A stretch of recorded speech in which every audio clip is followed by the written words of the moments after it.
Ahoy ahoy to all you smooth sailors out there, and welcome aboard the Deck Tales podcast. I'm your host and captain, Sammy Catlin, and this is the show where we set sail into the captivating world of ship life, delving into the best and worst experiences of the incredible crew members who called the open sea their workplace. Whether we're navigating stunning destinations to weathering unexpected storms, our guests all have stories to tell that will make you laugh, gasp, and maybe even shed a few tears. So, if you're a seasoned cruiser eagerly awaiting your next embarkation, or just curious as to what goes on at sea, Deck Tales is your boarding pass to a world of nautical narratives. My guest today is Mr. Bruce Allen, a qualified electrician who started his brief but memorable cruise ship career in the year 2000. Bruce took his talents over to the West End, then later university, and he was a real pleasure to connect with. So let's anchor up and have a little listen. Good morning. How are we, Bruce? Very well. It's Friday. It's Friday, yes. You got much planned for the weekend? Not a lot at the moment, but I'm sure something will show up.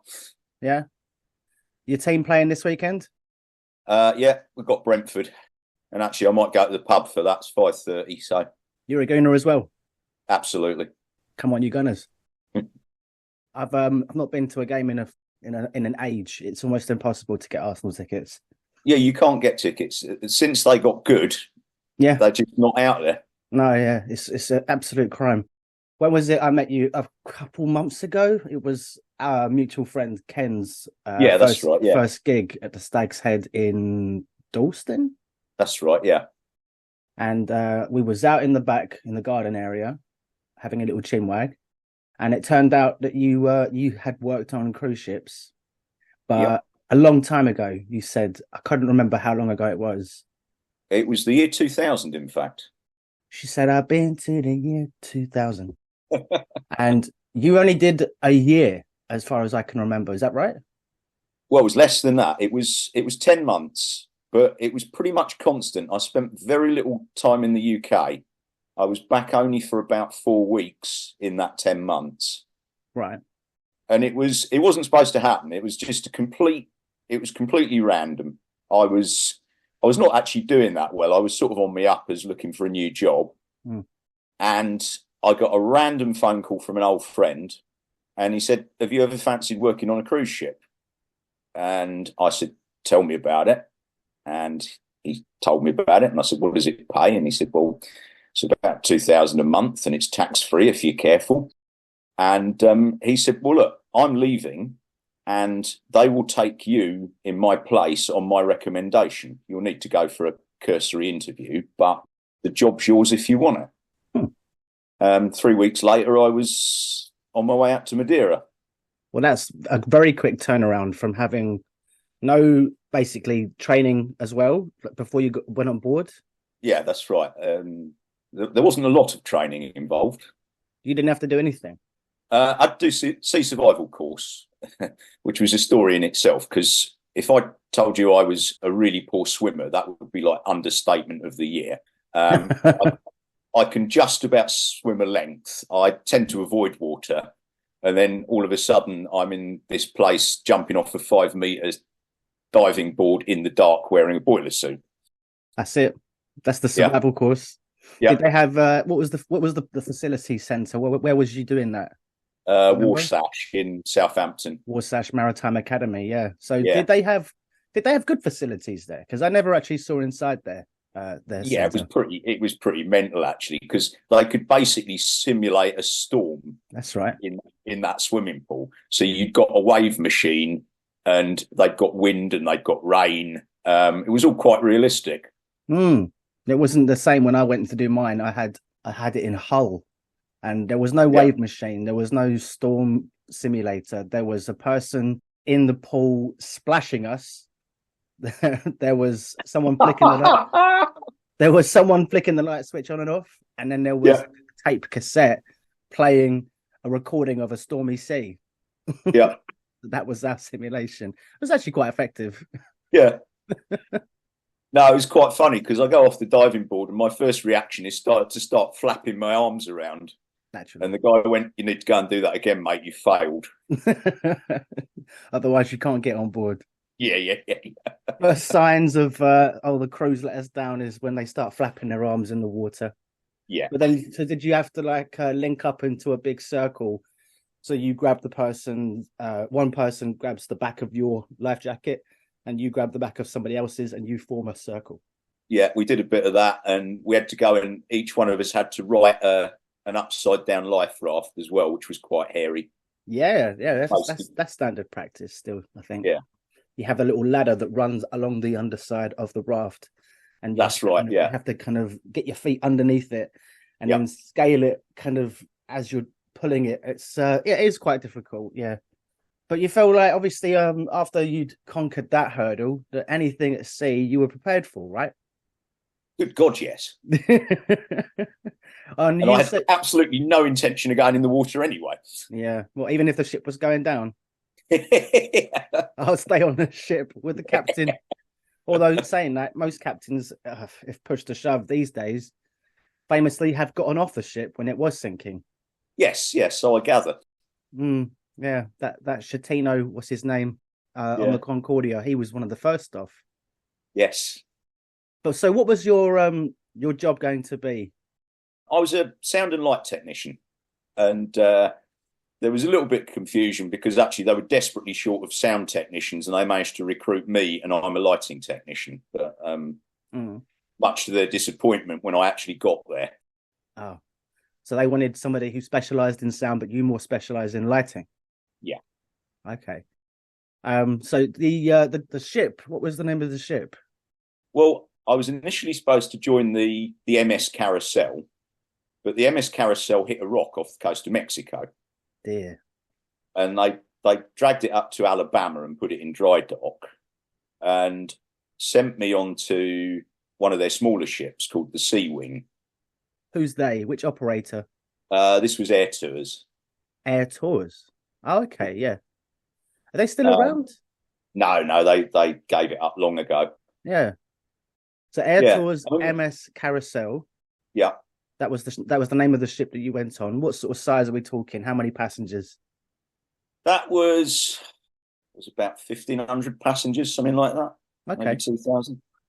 And that was the one I was supposed to go on, but I then wound up on the Sea Wing, which was quite a bit smaller actually. It was about 800 passengers, I think. A bit more manageable. Yeah. So you went away. Sorry, you started on the MS Carousel. You were on that for how many months? Had 4 weeks off, and then you were on the Sea Wing. No. I didn't make it onto the Carousel for 6-7 weeks, right? Because they dragged the ship into dry dock, and they weren't sure for a while whether they were going to fix it or not because they bent the propeller, or the prop shaft. They sent me onto the Sea Wing, supposedly to shadow the 2 technicians on there and learn the job. And then 7 weeks later, they flew me out to the dry dock to do a bit of work on the Carousel. And then we took it across the Atlantic to pick some passengers up. And then you were off. That was it. You were in work mode. Yeah. So 23 years ago, nearly 24. Yeah. And so how many months were you at sea before you had your break for 4 weeks and then you were back? Was it halfway through the contract? I reckon I got a week between leaving the Sea Wing and joining the Carousel. And then I got about 3 weeks. I did nearly 6 months on the Carousel, I reckon. That was your mainstay. So did you have a favourite out of those ships? I mean, the Sea Wing. Sea Wing was a nice ship. And it was actually, the company used to ship their sort of older crew members out there. So older you mean like more experienced? Yeah. Okay. Yeah, there was some real characters on that ship that had worked on cruise ships for a long time. And obviously, as you've only been on it basically just under a year under your belt, Bruce, do you still stay in touch with any of those people? Yeah, I'm in touch with a few of them on Facebook. Are these people that have been at sea for a long time? No, I mean, most of them, like me, only did it for a year, 2 years. But what were they in similar circles to you in terms of the work that you did? I knew a load of the performers because I was the technician. Oh yeah, we should establish that. Really, we were. You didn't say which department you worked in. Well, I Was was in the electrics department, in actual fact. the electrics department, but you specialised in the lighting and the sound for the show team, Yes. the light entertainment. So the can-cans, show lounge type of places. Yeah. With the West End style musicals. Yep.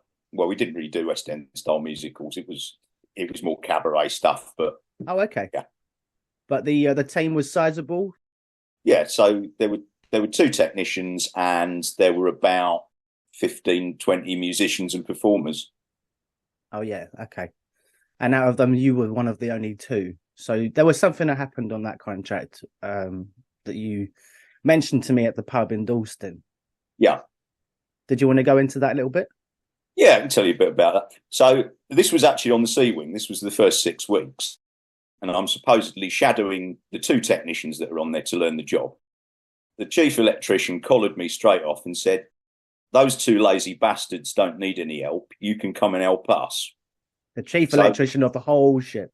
Yeah, my boss. So he then says, "I need you to help Sean." Sean was the electronics officer, and I was to be his assistant for 6 weeks. So, okay. So it then transpires that Sean has had some sort of breakdown and has decided to drink his way through it. So, yes, I'm his assistant, but essentially I'm doing the job for him with a few pointers from him. So I have to catch him first thing in the morning, because if I don't, he's so drunk by about 11:30 that you can't get any sense out of him. Right. It was quite interesting because obviously I'd never worked on a ship before. I didn't even really know my way around it. So I'd got a map of the ship and I'd got a list of jobs that needed doing, and off I went. And it was quite a learning curve. Mm. Particularly, it's like there's a lot of learning about how a ship actually works, because I rapidly discovered that a captain is not the most important person on a ship. Mm-hmm. Who is Bruce? In my view, the storekeeper. The storekeeper. Interesting. Yeah. If you know the storekeeper, all sorts of things can work for you. Oh, yeah. It's like anything. If you know a girl in the salon, then that's a good perk as well. Yeah. You get a good massage. Yeah. But the storekeeper benefits you in what way? Well, not only does he know anything, but if you want anything, he's the one person that can get it for you. Oh, he's like Red from Shawshank Redemption, Morgan Freeman. Yeah, basically. So what did you use to, to what benefit did you use the storekeeper? I mean, all sorts of things. I mean, the first one was they gave me a boiler suit and it really didn't fit. And I'm walking around in this really badly fitted boiler suit, and all my Filipino colleagues have got these nicely tailored suits. I quickly worked out that actually, if you knew who to talk to, they could tailor your boiler suit. So, I ended up with some quite nice boiler suits eventually that had all been tailored for me. Did you get to keep any of them? Sadly not, but they served me well for the 10 months out there. Yeah. But so the storekeeper got you some boiler suits. Did he ever get you anything else? Well, yeah, I mean, all sorts of nonsense that I needed to do the job. Right. Well, nonsense being, I'm assuming, key electrical components.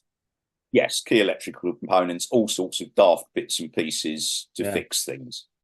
So in that sense, keeping the lights on is your job, but the guy who can get it for you so that you can do your job is probably, as you said, one of the most important jobs on board. Yeah. Right. Okay. I'm with you. I completely understand that perspective now. So you're shadowing Sean. Yeah. And you've been doing it for 6 weeks.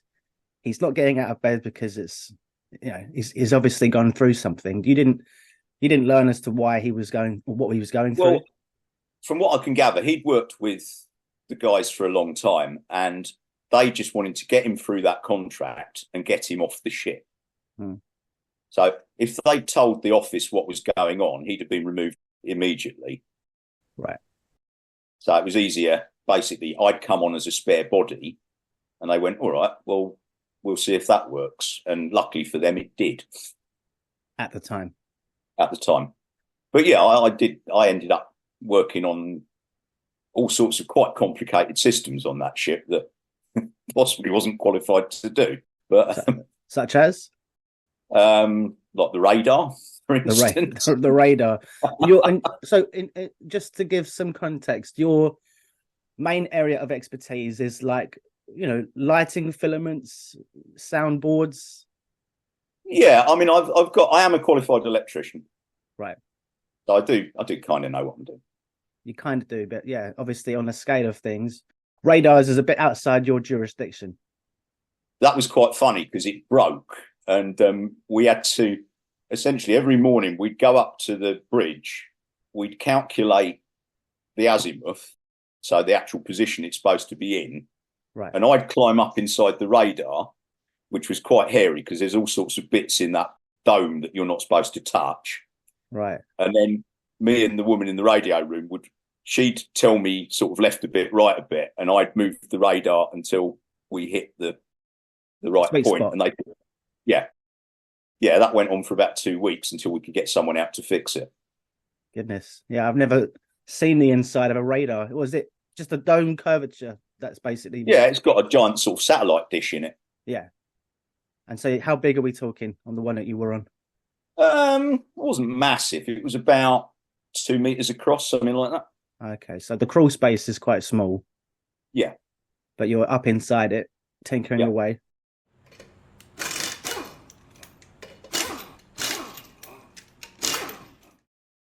It's good to get older perspectives, people that used to work on ships back in the 80s, 90s, 2000s, any period of time I'm interested in hearing about. Yeah, and I do think it's changed because I talked to people that have done it more recently, and actually we were on a really good deal. We had a lot of fun and a lot of time off. And I've talked to people since that worked for the big companies, and it sounded like a lot more hard work. Big companies like the main corporate giants, like yes. your Royal Caribbeans and your Carnivals. Yeah. Yeah, I can understand where you're coming from. I feel like the smaller companies, there was a little bit more that you could... there wasn't so many people breathing down your neck. No, and we all had... the two technicians had half-strike officer status, which meant we could socialise in the lounges if we wanted, and we could use the mess. The officers' mess. Yeah. Yeah. Because there's the officers' mess and there's the crew mess. Yeah. Big difference between the two. Yeah. Usually. I had a couple of experiences myself where I got to eat in the officers' mess, and you could order what you wanted within reason from a set menu. Yeah. But if you were so inclined, you could request something that wasn't on there. As I said, within reason. But the other benefits of being, because I was in light entertainment, we got to eat up on the Lido, or Lido, however you pronounce it. The Lido being up on the top deck. And then in the restaurants, you can eat inside the restaurants, but only if you're invited by a guest, or if you've got family visiting or friends visiting. No, we used to be able to use those facilities. The main mess and the officers' mess. Yeah. You could use the passenger facilities as well. You could go to the restaurant of an evening. Oh, you could? Yeah. Oh, cheeky. Right. You had to be dressed smart. Yeah, officer whites. Yeah. Well, I didn't wear officer whites, but I'd put a shirt and a tie on. Okay. So half officer stripes gets you into some places. Yeah. And you get friends in high places, like in the storeroom. So after the first few weeks, you're already getting your feet under the table, so to speak. Yeah, I think I rapidly realised that having a good time on the ship is about networking. And the more people you know, the better that place works for you. Absolutely. Because it is like its own small community. Mm. And yeah, I made quite a lot of friends very quickly, and I really enjoyed it. Where was your itinerary? Where were you headed? I mean, the Sea Wing was doing the Mediterranean at the time. So we were doing Las Palmas, Palma, Madeira. It was doing all the islands. It was doing... Did you do a bit of Morocco, Gibraltar? Yeah, I used to do Agadir. Which I wasn't a massive fan of, because we used to park up in the harbour, and it just stunk of fish. Yeah. But I used to like Agadir back when I used to go there back in, 2006. They had the souk market. Yeah. You go in there, and then there was the vendors inside, and they had a a few choice catchphrases I seem to recall. They'd try to appeal to the English customers coming through. They'd shout things like "cheap as chips," like David Dickinson. Yeah. Or Del Boy's "lovely jubbly." Yeah. And I would go in there and I'd buy bootleg DVDs to watch on my laptop back in the cabin. Yeah, we used to get those from Madeira. Yeah. Did you ever do the basket run in Madeira? Yeah, I think so. They called that something. What was it called? Bobsled? No. Is it like an Olympic event it's named after? Yeah, bobsleigh run or something like that. Do they call it a luge? I forgot Yeah, what they call it. I don't remember, but yeah, I know what you're on about. Two guys on the back of a basket, which is essentially a sled, and then they bomb down a very steep hill, weaving around, I suppose, the villages as they go. Yeah. So out of the places you went to, was Madeira up there? Yeah, a funny thing about Madeira is when I went out there, I hadn't done an awful lot of flying, and that's quite a hairy place to fly into if you haven't flown much before. What, is it quite a short runway? Yes. If it misses, it just goes straight off the end and has to come round again. So you flew into Madeira? Yeah, because I joined the Sea Wing in Madeira. Wow. And what kind of aircraft were you on? Just a sort of smallish passenger plane. So it wasn't a Boeing? It wasn't a commercial? No, it wasn't. Well, you wouldn't have got a big one on it. No. It's a short runway on top of a cliff. Okay, I gotcha. So you get off the plane on top of the cliff, and then you jump on a bobsled and head down to the port. It's a nice way to arrive, isn't it? Yeah. What was your first impressions? Of the ship or Madeira? Both. I suppose keep it relevant to Deck Tales, the ship. Yeah. I mean, I thought Madeira was stunningly beautiful. I mean, it really is lovely. I got some nutty taxi driver that drove me from the airport to the harbour at full speed down these little country lanes. Yeah. And then I'm walking up to the ship thinking, God, that's huge. I mean, actually, it wasn't huge in the grand scale of things. But if you've never seen a cruise ship before, yeah, it's huge. Yeah, I was the same when I first saw my first ship.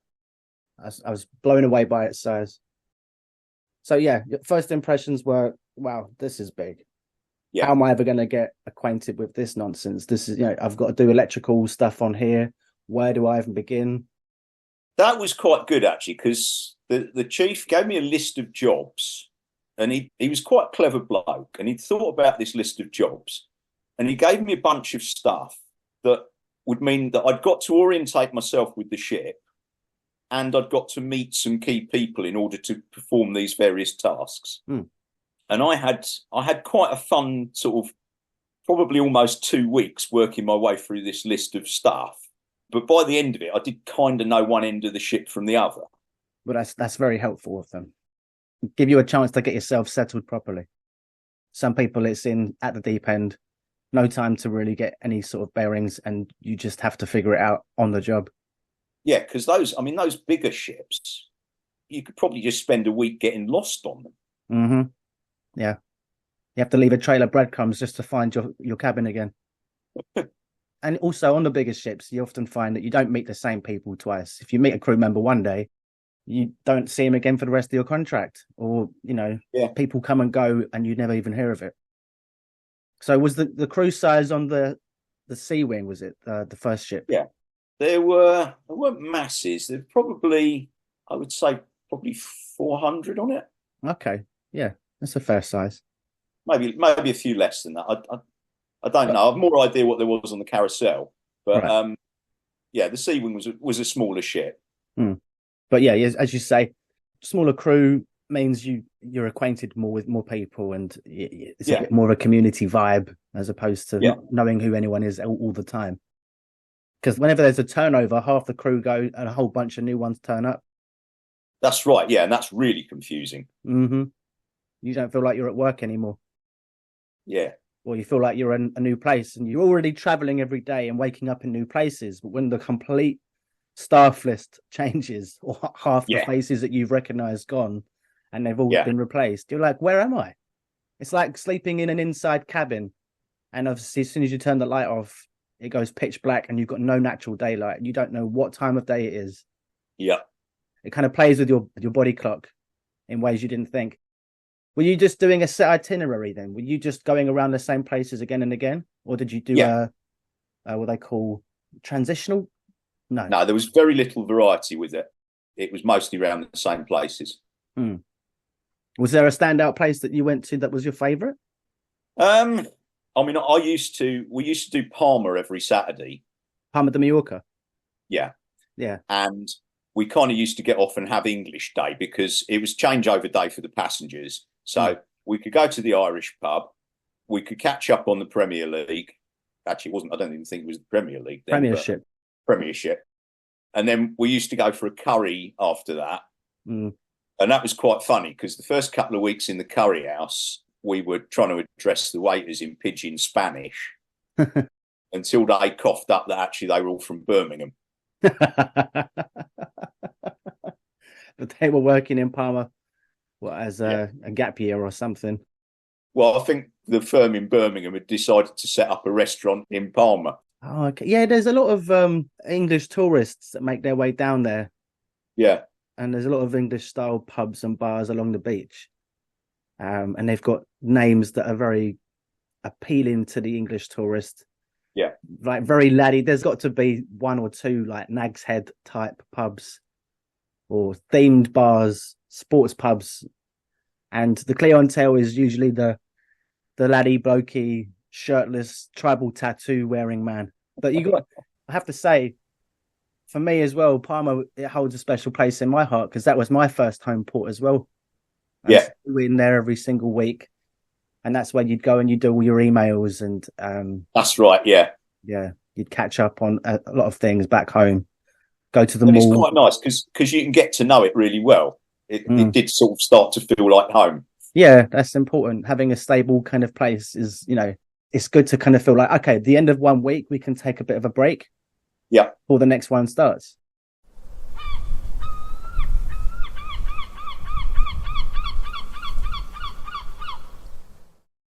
Of the 10 months you were at sea, obviously you've said that you had a couple hairy situations with the radar and stuff. Were there any particular situations you found yourself in where you felt completely out of your depth that were extremely, scary? The really scary one was we had, as part of that, the radar going wrong, we had a contractor turn up and fit it, American contractor. And we never actually got to quite the bottom of why, but he went nuts in the radio room while I was his chaperone. And started crashing about, throwing things about. There was me and the radio operator, and I had to leave her there while I went to the bridge to get someone to get security. And security came through and detained him. That was quite hairy. So this American guy, what was the outcome? Was he escorted off the ship, thrown in the brig? Yeah, they detained him till we got to the next port, and then shipped him out, leaving us with a still broken radar. Oh, he didn't do what he signed on to do. No. Was it beyond his power to heal then, the radar? He came on to try and fix it, but couldn't. So he lost his rag. We think it was a mixture of drink, drugs, and jet lag, but we never fully got to the bottom of it. Jesus. Yeah. There's a lot of not a lot of drug taking, but there are those that, they get by. Yeah. They get through the week by taking all sorts of stuff. Yeah. And as you said, the guy that you were covering after just joining the ship, he was an alcoholic. Did that last as long as your contract, or did you literally only have to put up for it for a little bit? It was about 5 weeks in total. And I mean, quite honestly, it was like any job. Once you get used to doing it, and it's this thing about if you talk to him, if you want any information, you've got to talk to him before 11 o'clock because you won't get any sense out of him after that. And actually, if you know that, you just configure your job to be able to do that. And I didn't have that much problem with it, actually. I quite enjoyed it because it was pushing me outside of my comfort zone. And getting you up in the morning. Yeah. One of the things you learn about a ship is you can't look at something and say that's broke. You've actually got to try and mend it, whatever it is, because particularly in places like the Caribbean, you can't get any spares. you won't get any parts for weeks. So actually, whatever that thing is, you've got to find a way of getting it working. Us using the radar manually was like a really good example of that. I mean, not strictly speaking, one of the best things we could have done, but it solved the problem. It's like being on your very own Apollo 11. Yeah. But you haven't got NASA in your ear telling you what to duct tape together.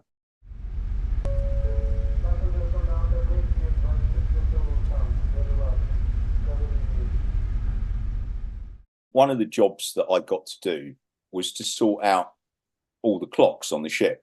So all the clocks are on an electric system and they're all supposed to show the same time. And this is quite an old ship and most of them don't work and they're all showing different times.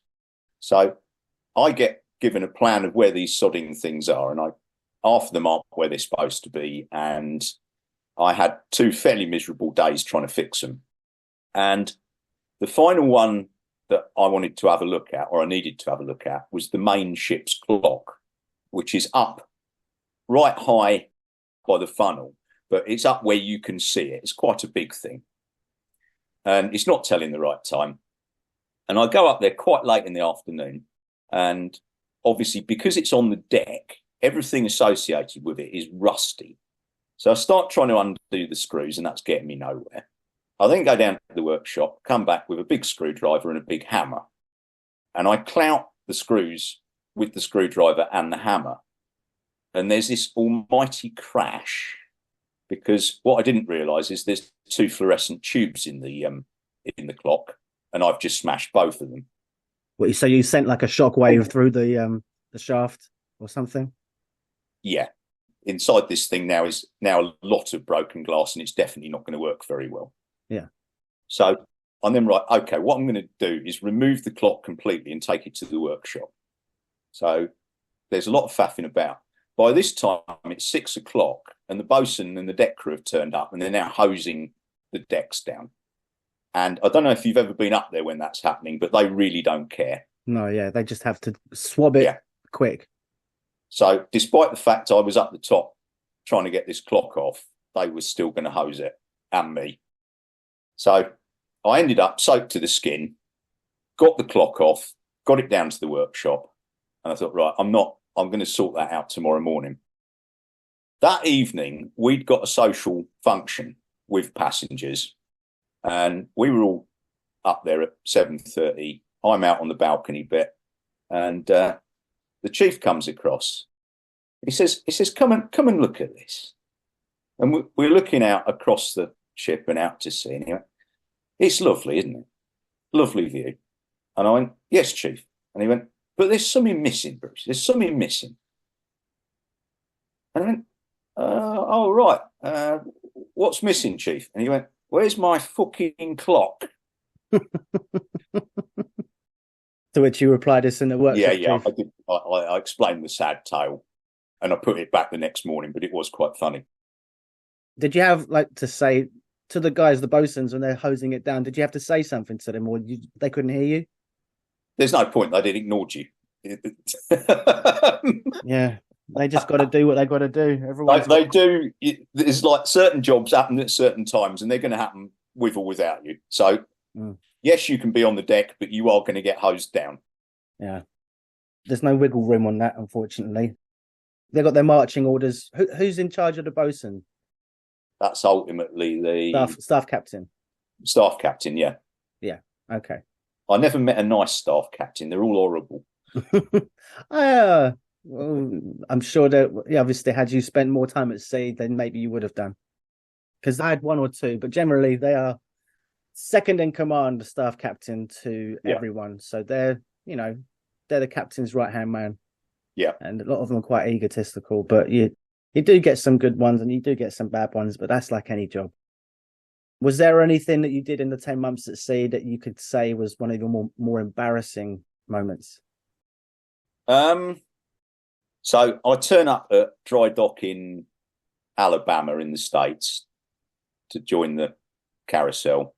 And I've had a long flight and I get on board and I find a couple of engineers I know and we go for some drinks. I retire to my cabin and we're in dry dock, so everything's covered in plastic. I wake up in the morning. Well, actually, I didn't wake up because I slept, I reckon, for about 18 hours. Jet lag had kicked in and I slept. Yeah. Woke up, put my feet out of the bed and went, oh, that's strange. There's water all over the floor. Because at some point in the night, I clearly needed a pee. And I don't know where I thought I was going. I thought you were going to say like, "Oh, the ship had partly flooded" or something. No. That was all Bruce. Yeah, that was all me. And at that moment, we'd got one of the boss men on from Manchester who was going to work with me. We'd got some maintenance work to do, and he turned up. He was like, "Oh, good, you're awake." And I'm like, sort of got the door open half an inch. Like, yeah, I'll be with you in a minute. And at that point, the steward appeared. And I kind of grabbed some clothes, gave him $50 and left him to it. Oh, yeah. You had to tip him on that one. Yeah. Yeah. He obviously saw the tip and was like, oh, he's done something here. Yeah. Was that the first and only time that happened, Bruce? Or is there a repeating theme or a No. I'm normally fairly good on that basis, but I think the combination of beers and jet lag just did the job. But that's very honest of you. Thank you for sharing that one with us.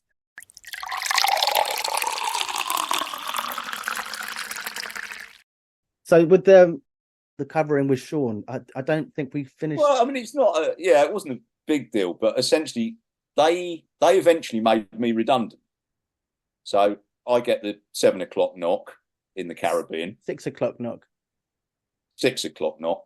And it's like, can you go up and see the captain? So, well, this doesn't fucking sound good. Don't know what's going on here. So go up to see the captain. They've only got 4 ships. They've sold one of them. They need to make a quarter of the crew redundant, but they don't want any fuss. So actually, you're getting paid quite a large sum of money just to go quietly. Mm. You need to be off the ship by 11. That's that then. So they didn't give you a reason. They just told you this is the way it is. Well, they needed to make quarter of the crew redundant, and I just drew a short straw. Now, in actual fact, it didn't bother me. I was probably only going to do one more contract anyway. But I then looked at the settlement, and I kind of fired back. I sent them an email saying, "Look, this is great, but it don't include the 6 weeks on the Sea Wing where I was actually covering for a senior officer." And I got a rapid response, which basically said, "Hi, here's another $3,000, and we'd quite like it if you didn't mention that to anyone." Well, in a simple email, they kindly requested that you didn't go blabbing to anybody. Yeah. Right. Okay. So it wasn't like they made you sign something. No, I didn't. There wasn't an NDA or anything like that. No. Okay. Good.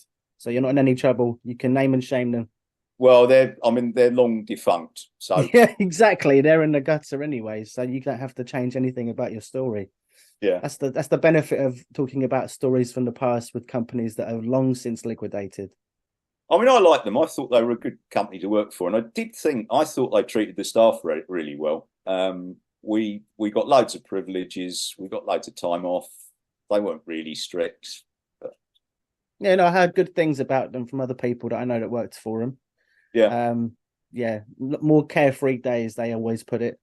Yeah. Obviously nowadays, oh God, I mean, I think after I left ships in 2010, Bruce, it weren't long after that when I think a lot of ships started to claw back some of the drinking allowances on board ships with regards to how much you could keep in your cabin, how many cigarettes you could buy, the price of stuff through the slop chest. Yeah. And then obviously when I started as well, 2006 was when they introduced a smoking ban into pubs in the UK, but you could still smoke on board.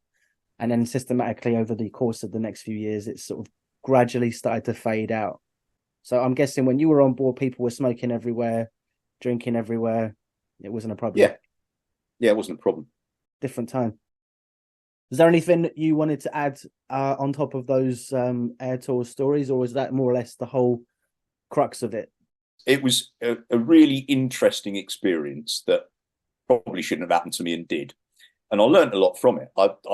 I've been really good at mending stuff ever since. Mm. Well, that was actually what I was going to ask you next. Was there anything that you learned during your time that you wouldn't have learned had you not been at sea? And I guess that's the point, isn't it? Yeah, I mean, I learned that actually you can't say no, and you've got to mend things. It's like you can't just say that's broke. The networking was really key, and I've taken that with me. I am a good networker, and I think that comes from that time on the ship.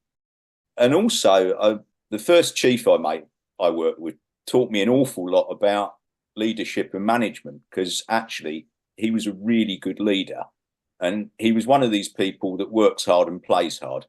So he would be in the bar with you at midnight, but then he'd expect you to be there at 7:30 the next morning, because he'd be there as well. Yeah. So you don't turn up late, you get the job done. You make no excuses. No, absolutely not. You definitely get that kind of indoctrination quite quickly from your superiors. I feel like that's the case for most people. They jump on board, they're given their marching orders, they do their job, then it's like, all right, now let's get drunk. Yeah. See you in the morning after you're basically staggering back to a cabin. Yeah. But then obviously you need to learn not to wet yourself. Only once. Only once. That's there, yeah.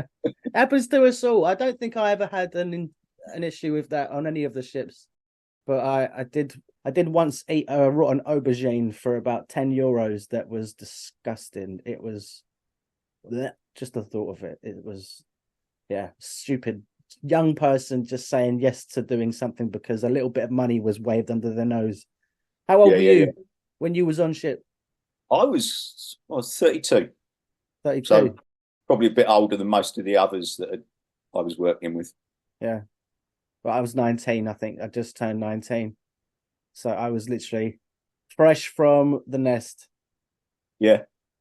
Ready to be led astray.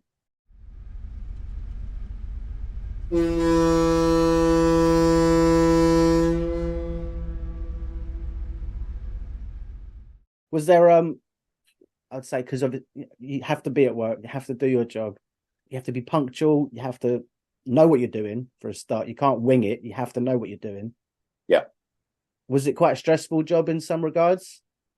Yeah, sometimes. I mean, when we were doing things like production periods and bringing in new shows, that was quite intense. Because the other thing about a cruise ship is it's when you do this. So actually, unless you're in a dry dock, a lot of the essential stuff you need to be done needs to be done overnight. Mm-hmm. So I've certainly done stints where it was like, okay, we're going to have to do overnights, and then we're going to have to work all day as well, because we've got no choice. But I think if you understand that's the deal, I think that's fine. But it was 7 days a week. Yeah. Yeah, that's the way a cruise ship works. You're employed 24/7. You do whatever needs doing. Yeah, that's the bargain. And I mean, the beauty of what we were doing is you've got two technicians on there, and essentially we just used to work one on, one off. Mm. So if you go into port, one of you gets off, one of you stays on. Mm-hmm. Changing of the guard. Yeah. And what was it usually, like 5 hours on, 6 hours off, or even split? Well, I mean, no, we just used to, because we were going to the same ports over and over again. It was like, well, I got off in Genoa last week, you can get off this week, type thing. Yeah, that makes sense. Did you ever have to do port manning? No, I was quite lucky with that, actually. Oh, that really? Went to other people. Yeah. Oh, you managed to slip that one past. Or you managed to get away with it. The thing was, quite often, we'd be doing bits of maintenance if the ship was down. So yeah, we wouldn't be doing the port manning, because you'd be aboard anyway. Yeah, we'd be doing other stuff. Yeah. Was there any places that you were working when you really wanted to get off? No, because we always went back to them. I can't think of anywhere I didn't get to go to. I was never a fan of, what's the place you go for Rome? Civitavecchia. Yeah. Because there's nothing there. There's no point in getting off. Yeah, I mean, obviously there's a couple of places to go and eat, but yeah, it's a bit of a ghost town. Yeah, How long is it? About an hour and a half to 2 hours to get the train into Rome, yeah, that's right. Yeah. something like that. Yeah. Well, did you go to Rome then? I mean, I've been to Rome before. I didn't feel any need to Make do that that. journey. Yeah. So your job was, yeah, as you said, you pull all nighters at some points. And what was your? I need a bit of me time. What was your go-to? How did you make time for yourself? Well, I didn't think that was quite as important because, like I say, you got every other day you'd get off in a port and you'd have a day to yourself. Most of the Ents team got to go off as well. Yeah. So I'd got plenty of people to hang around with, and it was all quite sociable. And likewise, the crew bar and the back deck of an evening were pretty sociable as well. Oh yeah, life and soul of the party. Passengers always try getting down into them because they feel like their parties are not as high tempo as some of the crews. So we did a World Cup cruise Oh yeah. with the 1966 England World Cup squad. Oh right, like the actual. Yeah. The actual. I thought you meant like you were on a cruise whilst there was a World Cup. No, no, it was with the England World Cup squad, and the Euros were on. Well, And okay. So who was in the team? That was well, on board. I mean, virtually all of them. Bobby Charlton wasn't there, but Jack was. You'd got Nobby Styles. Can't think what they were all called now, but you basically got virtually everyone. Mm. Was it a charter cruise, or were they just happening to be on because it was in conjunction with the Euros? Why were they there? Yeah, they were on as guests, and they were running sessions and commenting on the Euro matches, which we were showing live as well. Yeah, and it was really good fun. But they were being paid to entertain passengers, and Alan Ball wasn't much of a fan of that. So he rapidly collared a couple of people and said, "So where do you lot drink then of an evening?" So we showed him.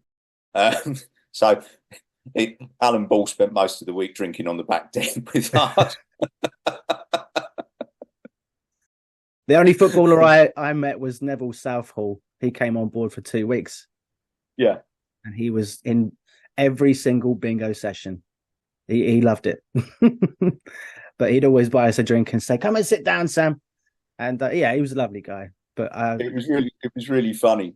Like halfway through the week, there was an acoustic contractor came on board, and I was looking after him. And he came and joined us for dinner, and he said, "Do you know?" He'd only just got on, and he didn't know about the theme of the cruise. And he went, "I just seen the weirdest thing." I said, "Saw this guy in the corridor. He's absolute spitting image of Jack Charlton." Yeah, well, it's like one of those things, isn't it? You wouldn't expect to see certain people at sea, and then when you see them, you can't believe it's them. That's what happened with what was it? Well, you said you had Alan Ball. I had Bobby Ball. Yeah. And I saw him. I was like, "That's Bobby Ball of Cannon and Ball." Yeah. Rock on, Tommy. I was like, "He looks just like him." He was like, "No, it is him." I was like, "Oh." But it was his sons. He's got 2 sons, I believe. Yeah. I should say the late Bobby Ball because he has now passed away. Sadly, yeah. Yeah, but he was on board. His 2 sons were our guest act comedians for that week. Yeah. And it was their first cruise. So him and his wife were on to support them morally. And he was such a lovely, lovely man. Rest in peace, Bobby.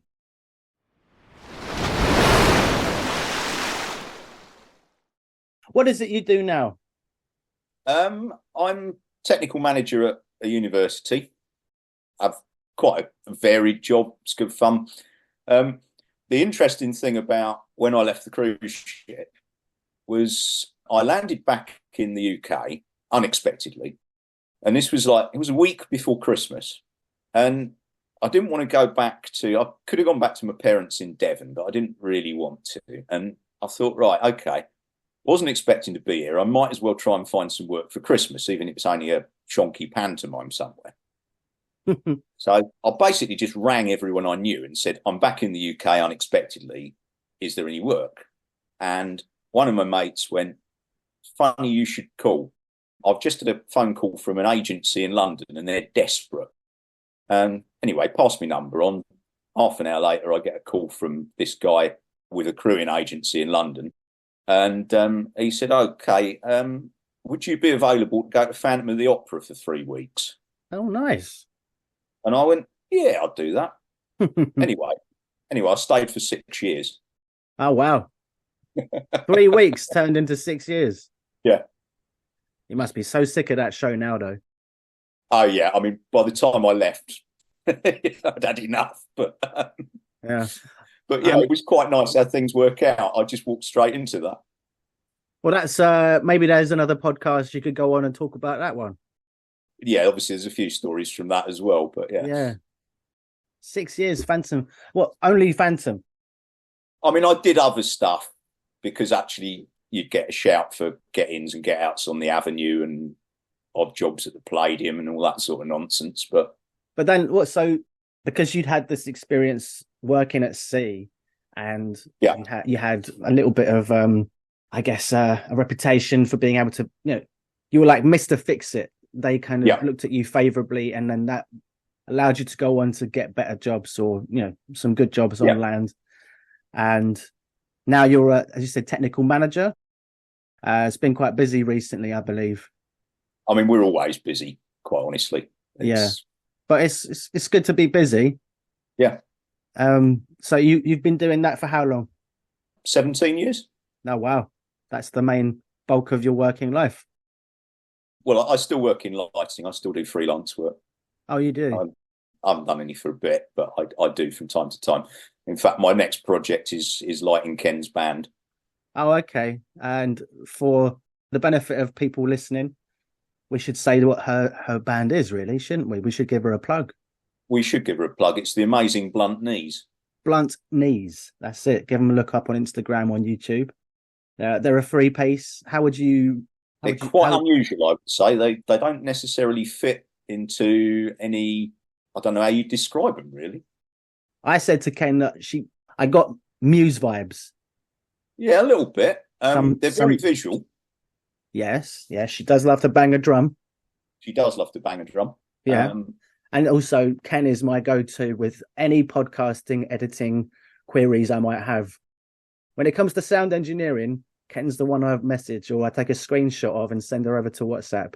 And she's like generally always just spot on. Oh, I love you, Ken.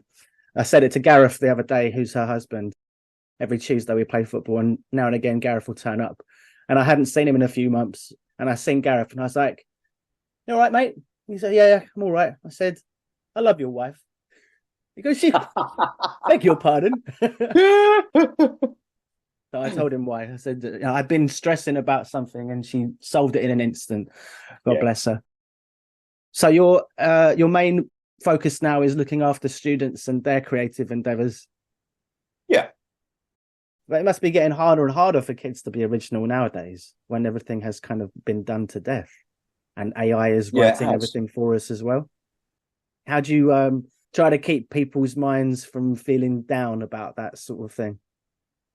Well, there's no point being down about it. You need to kind of embrace it in some ways. You need to work out, and we're still at a very early stage with it, of working out how AI and all that technology can actually work in our favour. I think you will start to see it incorporated more. I think it can do some quite exciting stuff. So yeah, there's obviously a lot of people worried that it might replace them in terms of their jobs. But as you said, you've got to embrace it. You've got to try to learn to use it to your advantage. Yeah, it's not going away. It's not going anywhere, no. And obviously, in the past, when we were worried about certain things, we would just ban them. We would just regulation and censorship boards. They would say, "Nope, we've had enough. That's got to go." For example, the first film that was ever, I think, banned by the regulation and censorship board was a documentary, 1902. Called Cheese Mites. Yeah. Cheese Mites, I think. Yeah, look it up. Cheese Mites. And it was a black and white documentary, and it was it was showing a microscopic view of what cheese is to the public. And the public were like, "No, what is this we're eating? No, I can't eat that. No. So the cheese industry lost, well, I don't know how much they lost back in those days. It was a lot of money, enough for the government to say, ban that documentary. We're losing too much money. And they did. They banned the documentary because the public weren't ready for it. Unlike the government today, where, now we've got AI, they won't ban it because they can't. And obviously they have to learn to live with it, as you said. It's not like cheese mites. No. We've come a long way. Well, thank you very much for your time. We've got a couple of minutes left, Bruce. Was there anything left that you wanted to say about your time? Like a nice sign off to the industry of air tours. Rest in peace. I loved it. It was, in some respects, it was life changing. It set my career up, and I've never really looked back from it. I had a marvelous time. It was a really cool thing to do. And 10 months, that was about right. I don't think I'd want to be one of these people that does it for years and years on end. Well, we can't speak negatively about those people because No. I mean, invariably, at some point, I'm going to have them as a guest on the show. Yeah, it suits some people, that sort of lifestyle. But yeah, I mean, I dipped into it, got what I needed out of it, and then left, I think. That's fair enough. Well, thank you very much for your honesty and your some of the best and worst moments of your time. We appreciate that. And hopefully we get a good result this weekend against Brentford. I hope so. Tricky place to go, Brentford. Well, yeah, we're playing them at the G-Tech, aren't we? Yeah. So a bit easier to get tickets, maybe. Or not. No, I shall watch it in the pub, I think. Yeah, I shall do the same thing. But I'm actually going with a friend tomorrow. He's coming down to London. He messaged me whilst I've been talking to you, actually, something about trains and whatnot. Yeah. We're meeting at a VR bar in like Mile End way. Oh, wow. Okay. Yeah, we're going to do some laser tag stuff. I don't know. We're going to shoot some zombies or something and then get on the drinks. That sounds cool. Get on the drinks or something afterwards. Yeah. But we've got a minute left, so I'll end it there, I think, Bruce. I've got to get myself changed. I've got to get over to Barking, as I mentioned. I've got a costume fitting. I'm doing a bit of extra work, and I'm playing a funeral mourner. Oh, okay. Yeah. Yeah. So I've obviously got the face for being a mourner, because ironically, the last thing I did for a film was as an Irish mourner. So I've done 2 mourning jobs. Typecast. Getting typecast, mate. I'll hopefully see you at the next Blunt Knees gig. Yeah, absolutely. All right, mate. Okay. Lovely talking to you. Yeah, and you, mate. Have a good week. Yeah. Cheers. Take care, mate. Bye-bye. So there you have it. That wraps it up for this episode of Deck Tales. I hope you enjoyed it. If you've been entertained by the tales of laughter, camaraderie and the occasional stormy sea, don't forget to subscribe, rate and leave a review. Your feedback helps us to navigate the podcast waters and continue bringing you these fascinating stories. Before I sign off, if you'd like to share your own ship stories for future episodes, then I'd love to hear from you. Simply get in touch over the socials, because after all, the best stories often come from our listeners. As we navigate through the waters of life, remember to enjoy the journey as much as the destination, as well as those you choose to share the adventure with. I've been your captain, Sammy Catlin. Until next time, fair winds, smooth sailing, and may your adventures be as unforgettable as those shared on Deck Tales. Bon voyage.